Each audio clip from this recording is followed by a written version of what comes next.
Ang realidad dito sa Canada ngayon, kung hindi ka magwo-work, kung mapili ka sa trabaho mo, pag nag-iinarte ka, for sure, hindi ka makakasurvive.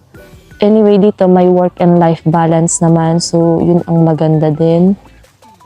As in, hindi ka din naman bugbog sa trabaho dito. Pero syempre, kung may family ka, you need to work hard and of course, maghanap din ng part-time kung pwede kang mag-part-time sa status mo. Pero sa mga close work permit katulad ko, hindi ka pwedeng mag-apply ng kahit saan. So, iisang employer ka lang. Not unlike pag sa open work permit ka, you need to, yun nga, open work permit. So, pwede kang mag-work kahit saan. Kahit ilang jobs pa yan, pwede na yan. Then, ano pa? Reality sa Canada, pag family-oriented ka, syempre nakaka-homesick din. Sabi nga nila, nandito ka na nga lang, bakit ka pag-give up? So, sa dami-dami ng mga pinagdaanan mo, so you need to go lang ng go. Ano pa? French dito sa Quebec. Ang French dito sa Quebec, yun nga tulad nga ng sabi ko, everyday na tututunan mong mag-French, no choice ka talaga kasi pag pumupunta ka sa mga convenience store, sa mga saan pa, sa grocery, sa hospital, sa mga restaurants, you need to learn French, you need to speak French.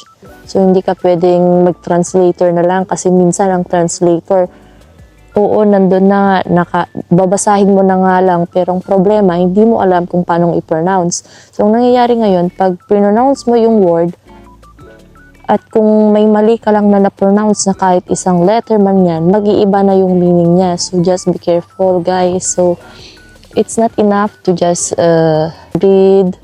Of course, you need to know the meaning of each word also, kung paano yung tamang pronunciation nila para maintindihan ka ng maayos. So, ano pa?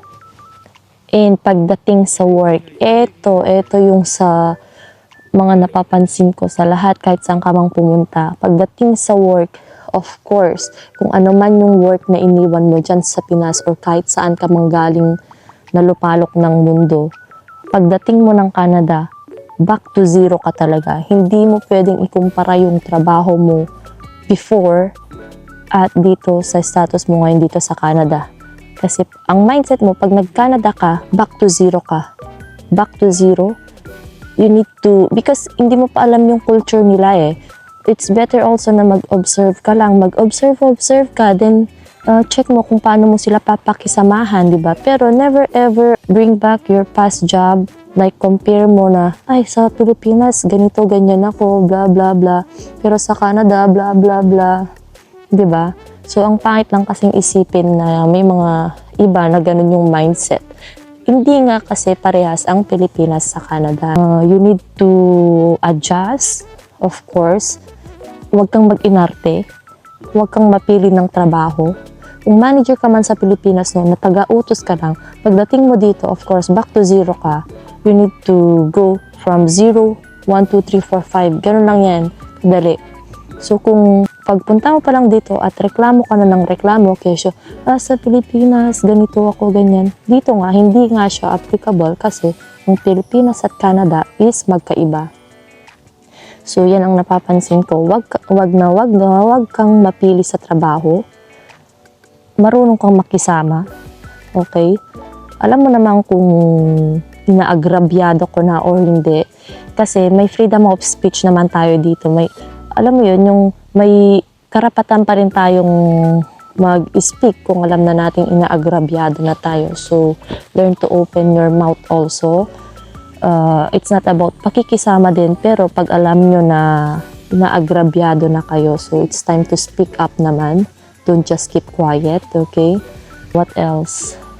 Yun nga, huwag mo ikahiya na nagmamap ka, naghuhugas ka ng mga kung ano-ano man dyan. Kasi yun ang pinunta mo dito, trabaho. Hindi ka pumunta dito para ihaluntulad ang trabaho mo sa Pinas at Canada. So, hindi siya magandang mindset, okay? Kasi, nandito ka na sa Canada. And ano pa,